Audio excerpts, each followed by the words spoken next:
자, 두 번째 시간 시작하도록 하겠습니다. 이 자료는 대한신장학회에 나와 있는 자료고요. CKD 임상진료 지침 1차 의료기관에서 어떤 진료 보시는 선생님들을 위한 그런 자료인 것 같습니다. 자, 고혈압 같은 경우는 알다시피 우리 CKD 환자분들의 어떤 원인 기저질환일 수도 있고요. 아니면 CKD가 되고 난 뒤에 어떤 다시 고혈압이 될 수도 있습니다. 그래서 원인과 결과 모두로 작용한다 이렇게 설명하고 있고요. 그 다음에 고혈압이나 CKD 둘 다 심혈관 질환의 어떤 위험 인자로 작용하고 있습니다. 알부민료가 동반한 경우에는 이제 목표가 SBP가 130 이하로 잡는 게 맞고요. 알부민 오차가 좀 있네요. 알부민료가 없다고 하면은 목표 혈압은 140에 90 미만으로 잡아라 이렇게 나와 있습니다. AC 이니비터나 ARB 제제 같은 경우는 심장보호 및 콩팥 보호 효과가 있기 때문에 CKD 환자에게 중요한 역할을 하고 있고 대표적인 부작용으로는 고칼륨 혈증, 급성 콩팥 손상이 있다라고 설명을 하고 있습니다. 그리고 이뇨제에 대한 병용요법 을 하게 되면 항고혈압 및 심장보호 효과가 있다라고 이제 전반적으로 그런 설명들을 하고 있고요.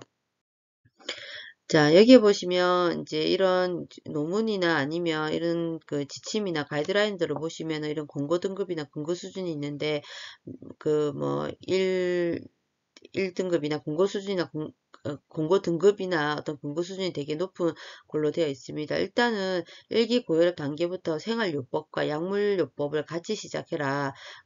이건 앞에 나와 있던 논문에서도 우리가 확인을 했었고요. 그 다음에 알부민료가 없는 만성 콩팥병 환자의 혈압은 140에 90 미만으로 타겟을 잡아라 이렇게 얘기를 하고 있습니다. 그리고 알부민료가 동반된 만성 콩팥병 환자 같은 경우는 130에 80 를 잡아라 이렇게 하고 있습니다. 그래서 알부민료가 있는지 없는지에 따라서 목표 혈압이 좀 달라진다 이렇게 알 수가 있겠고요. 여기에 보시면 알부민료가 동반된 만성 콩팥병 환자에서 항고혈압 약제는 안지오텐신, AC 이니비터나 아니면 ARB 제제를 권고하고 있다라고 얘기를 하고 있습니다.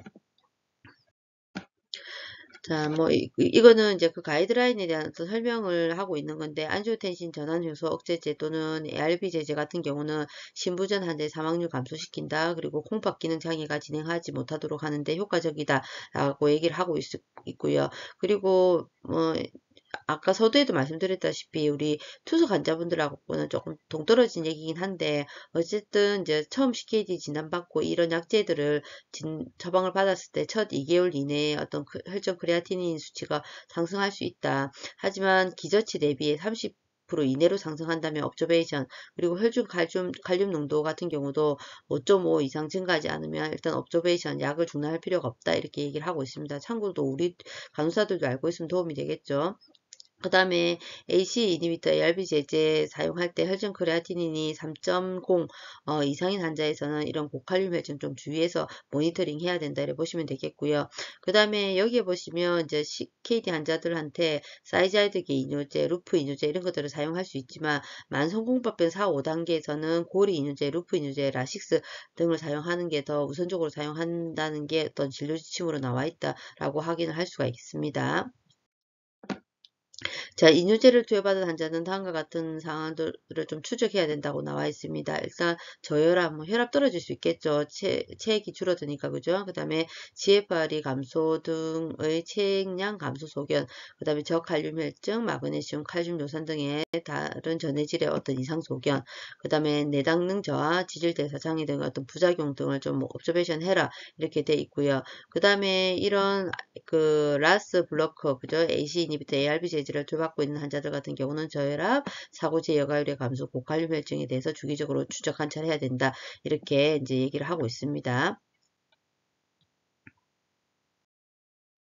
자, 앞에는 가이드라인을 설명했고요. 지금은 이제 혈압약 작용 기전에 대해서 설명하도록 하겠습니다. 저희 간호사들이 이제 기전에 대해서 조금 약하잖아요. 그죠? 그래서 제가 아는 한도 내에서 설명할 테니까 혹시나 틀린 게 있다면, 댓글로 좀 남겨주시든지 아니면 일단은 각자 알아서 좀 공부를 해보시기 바랍니다. 일단 제가 아는 한도 내에서 설명해 보도록 하겠습니다. 일단은 뭐 출처는 남겨놨기 때문에 뭐 참고하실 분들은 참고하시면 될 것 같습니다. 자, 우리가 혈압이 상승하는 요인들을 좀 보면 카디악 아웃풋이 증가해서 혈압이 상승할 수도 있고요. 그 다음에 혈관의 수축, 그죠? 수축이 되면서 뭐 그렇게 될 수도 있고요. 그 다음에 어떤 신장에서도 레닌이 분비되면서 그 레닌이 분비되면 안지오텐신 2가 이제 만들어지잖아요. 그죠? 그로 인해서 혈관 수축이나 아니면은 체액량이 증가하게 되면서 혈압이 상승할 수도 있습니다. 그래서 이런 여러 가지 기전들이 있다 이렇게 보시면 되겠고, 그거에 대한 기전들을 하나하나씩 좀 설명해 보도록 하겠습니다. 혈압약의 분류는 일단 그 기전에 들어가기에 앞서 혈압약의 분류는 저는 이게 제일 쉽더라고요. 그래서 A, B, C, D로 나눌 수 있다 이렇게 보시면 되겠고, A는 AC 이니비터나 ARB 제제, 아까 뭐뭐프릴로 끝나고 뭐뭐 탄탄으로 끝난 약제들 이런 것들이 있고요. B는 베타블로커가 있겠죠. 이거는 자율신경계 약물입니다. 그죠? 올롤로 끝난다든지 아니면은 그 이런 약제들이 있습니다. 그 다음에 CCB 같은 경우는 아까 니페딕스 아모노티핀이 있고요. 그 다음에 헤르벤이나 이소프틴 이런 약제들이 있습니다. 그 다음에 이뇨제 같은 경우는 T는 다이뉴렉티스에서 이뇨제가 되겠고, 뭐 우리 사이자이드 이뇨제, 그 다음에 라식스 도루센 같은 경우 루프 이뇨제 이런 것들이 포함될 수 있습니다. 여기에 포함되어 있지 않지만 알파 차단제 같은 경우도 우리 처방이 많이 나거든요. 그래서 이거는 뭐 베타블로크 할 때 자율신경계 약물이기 때문에 같이 넣으셔도 무방할 것 같습니다.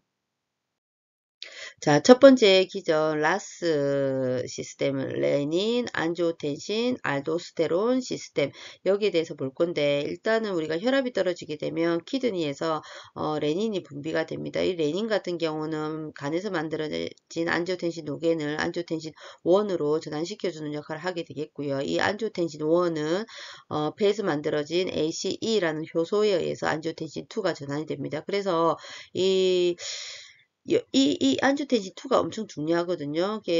일단은 이거 자체가 강력한 혈관 수축제로 많이 알려져 있고요. 그 다음에 부신 피질에서 알도스테론을 분비시킵니다. 알도스테론 같은 경우는 나트륨의 재흡수, 칼륨의 분비 이렇게 하는 역할을 하게 되는데 나트륨이 재흡수가 되게 되면 물이 따라 들어오잖아요. 그죠? 그러면 체액량이 증가하면서 혈압이 상승한다 이렇게 볼 수가 있겠고, 또 하나는 뇌하수체에서 그죠? 그 뇌하수체 위협에서 그 항이뇨 호르몬을 분비시킵니다. 그러면 이는 항이뇨 호르몬이기 때문에 이뇨를 억제시키는 거잖아요. 그죠? 그러면 체액량이 증가하게 됩니다. 그래서 혈압이 상승시킬 수 있다 이렇게 보시면 되겠고, 또 하나는 그 교감신경계를 활성화시킵니다. 그러면은 교감신경계가 활성화가 되면은 생각해 보면 우리가 그 심장에도 작용하고 혈관에도 작용하면서 이제 혈압이 상승하는 효과가 있다 이렇게 보시면 되겠습니다. 자, 이렇게 라스 시스템이 활성화가 되게 되면 혈압이 상승하는 효과가 있는데 우리는 지금 혈압량을 하고 있지 않습니까? 그죠? 그래서 이 라스 시스템을 블럭시키는 게 중요합니다. 중요한 거는 이 안지오텐신 2가 제 역할을 하지 못하게끔 하는 게 중요한데 제 역할을 하지 못하게끔 하기 위해서는 첫 번째는 안지오텐신 1에서 2로 전환을 억제시키면 됩니다. 그 전환시키는 요소가 ACE인데 ACE 이니비터가 첫 번째 약제라 볼 수가 있겠고요.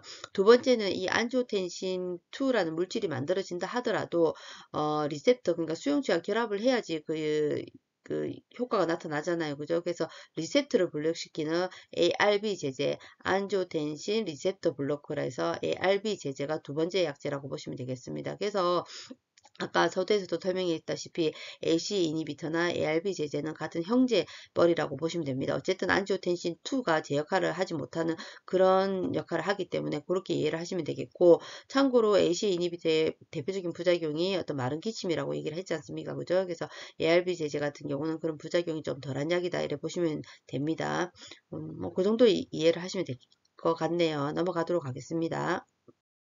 자, 베타 블로커 같은 경우는 우리가 뭐 알파 블로커도 있고 베타 블로커도 있지만 이제 두 번째 A, B, C, D에서 이제 B를 보시면 베타 블로커인데 리셉터는 베타 수용체죠. 그래서 베타 수용체가 많이 이제 있는 기관들이 어디냐 보시면은 여기 이제 하트, 그죠? 하트나 키드니 많다 이래 돼 있습니다. 그래서 우리가 혈압 떨어졌을 때 교감신경이 활성화가 되면은 하트레이트가 막 뛰면서 그죠? 혈압이 올라가게 되고 키드니에서는 이제 라스 시스템을 발동하게 되는 거죠. 그래서 레닌이 분비되면서 혈압이 상승 상승한다 이렇게 보시면 되겠고, 베타2 같은 경우는 이제 보통 이제 평활근에 많이 있다 보시면 되는데 폐에 기관지에 많이 있다 보시면 되겠고요. 그래서 기관지를 확장시키는 역할을 하게 되겠고, 얘는 혈관을 좀 확장시키는 역할이 있습니다. 하지만 이렇게 보면 혈압을 떨어뜨린다라고 할 수가 있죠. 있는데 이제 저도 이게 되게 조금 공부할 때 조금 어렵게 이해가 되는데, 어쨌든 교감신경계, 전체적인 교감신경계에서는 알파 1에 있는 어떤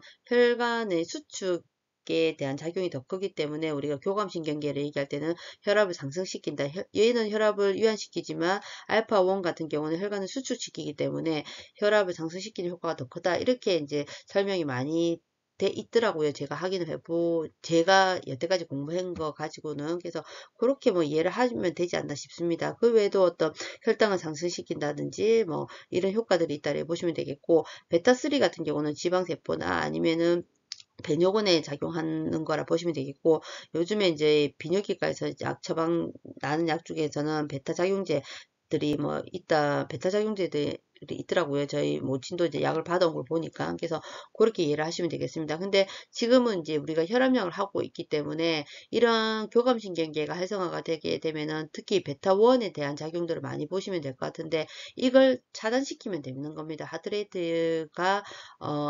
대한 작용들, 카디악 아웃풋을 좀 감소시키는 것들, 그 다음에 키드니에서 레닌 분비를 억제시키는 것들, 그렇게 하는 작용으로서 혈압을 떨어뜨릴 수 있다. 이렇게 보시면 될 것 같습니다. 자, CCB 같은 경우는 일단은 칼슘 통로가 열려서 칼슘 이온이 이제 들어오게 되면은 혈관을 수축한다든지, 아니면 여기 이제 스무스 머슬 셀이라고 혈관 수축한다든지, 하트에 가면 심근을 수축한다든지 그렇게 됩니다. 그래서 혈관 수축, 이제 심근 수축으로 이제 그런 작용들을 하게 되는데, 지금 이제 말하자면 혈압약이잖아요. 그죠? 그래서 이런 작용들을 감소시키게 되면은 혈관이 딜라테이션, 그죠? 혈관이 되면서 혈압을 떨어뜨리게 되고요. 또 심장에 대한 작용들 같은 경우는 그 AV 노드나 아니면 SA 노드의 어떤 작동들을 하게 되면서 하트레이트를 좀 감소시키는 효과가 있고, 그 다음에 있던 카디알, 그죠? 컨트락션, 그러니까 심근 수축력을 증가시키면서 어떤 이제 그런 작용들을 하게 된다. 이렇게 보시면 될 것 같습니다. 자, 인조제 같은 경우는 조금 복잡하긴 한데, 이제 해부학적 구조를 먼저 살펴보시면, 사구체, 보만주머니, 그죠? 그 다음에 근위세뇨관, 헬레고리, 하행각, 상행각, 그 다음에 여기가 이제 원위세뇨관, 집합관 이렇게 된다 보시면 되겠고, 일단은 우리가 뭐 여기는 뭐 이 부분에 작용하는 거는 삼투성 이뇨제, 여기는 뭐 우리 수소이온의 농도를 조절하면서 어떤 그 이뇨 효과가 있는 건데, 실제적으로 우리가 많이 보는 것들은 이제 이제 내과에서 많이 보는 약제 이뇨제 같은 경우는 이 부분에 있는 이뇨제가 많이 본다고 보시면 되겠습니다.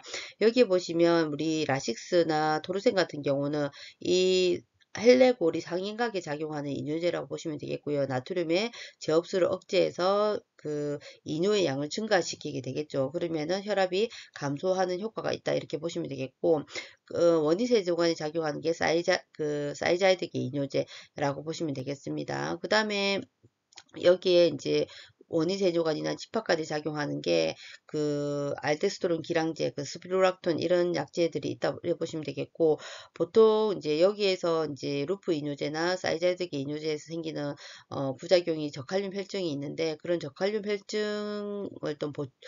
혈증이 생겼을 때 이제 칼륨 보존 이뇨제로서 이 스피루락톤을 좀 많이 사용하기도 하고요. 또 저항성 고혈압에서는 좀 효과가 있다는 논문들이 있기 때문에 많이 사용하는 걸로 알고 있습니다. 그 외에 이제 뭐 이뇨제라기보다 여기에서 ADH, 그죠? 뭐 이런 것들이 항이뇨 호르몬이 분비가 되면서 작동하는 부위가 이 부위라고 보시면 되겠고, 뭐 항이뇨 호르몬이 분비되면 일단은 체액량을 증가시키잖아요. 그죠? 그러다 보니까 혈압을 상승시키는 부위다. 뭐 그 정도로 이뇨제 하면서 이것까지 좀 아시면 좋을 것 같습니다. 어쨌든 뭐 이렇게 체액량을 감소시키면서 혈압을 감소시킬 수 있다. A, B, C, D 중에서 네 번째 D 약제라고 보시면 될 것 같습니다.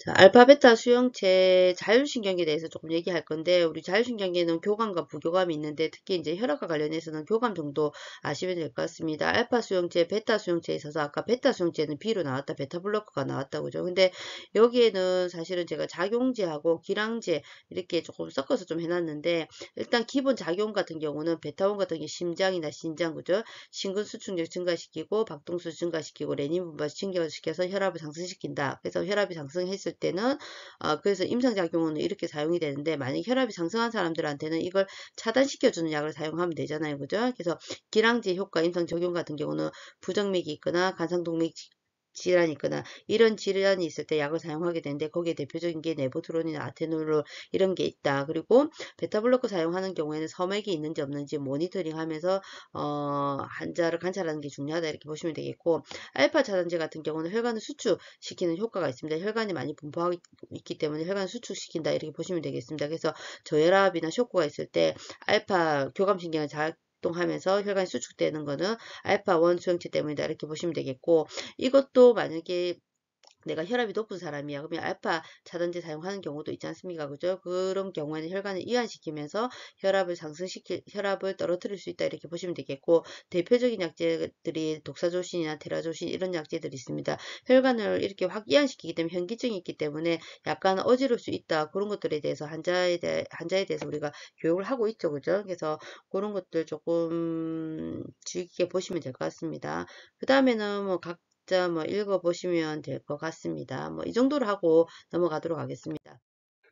그 다음에 사실은 이게 간호사로서 제일 중요하다고 생각합니다. 그래서 임상에 있으니까 약에 대한 것들이 또 되게 중요하긴 한데 실질적으로 어떤 고혈압에 대한 어떤 그 생활 습관을 좀 교정시켜 주는 게 사실은 저는 이제 연차가 드니까 그게 제일 힘들더라고요. 그래서 이런 그림이 있어서 좋은 그림 같아서 가져왔고요. 7가지 생활 수칙이 있습니다. 일단 음식을 골고루 좀 싱겁게 먹어라. 그죠? 그다음 살이 찌지 않도록 알맞은 체중을 유지해라. 그다음에 30분씩 적절한 운동해라. 담배 끊어라. 술 삼가해라. 그다음에 지방질을 줄이고 야채를 많이 섭취해라. 그죠? 스트레스 피하고 좀 평온한 마음을 유지해라. 그 다음에 정기적으로 혈압을 측정하고 의사의 진찰을 받아라. 이런 얘기들이 있습니다. 그래서 우리 환자분들이 꼭 시키면 좋지만 사실은 늘 겪어봤지만 이게 제일 힘든 것 같습니다. 그죠? 그래서 많이 격려해주고 이런 것들이 우리 간호사들이 해야 되는 역할이 아닌가라는 생각이 듭니다.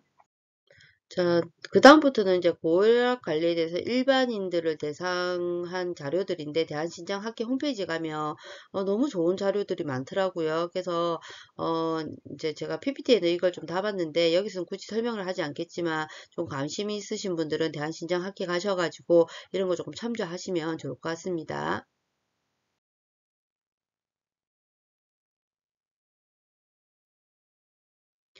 수고하셨습니다.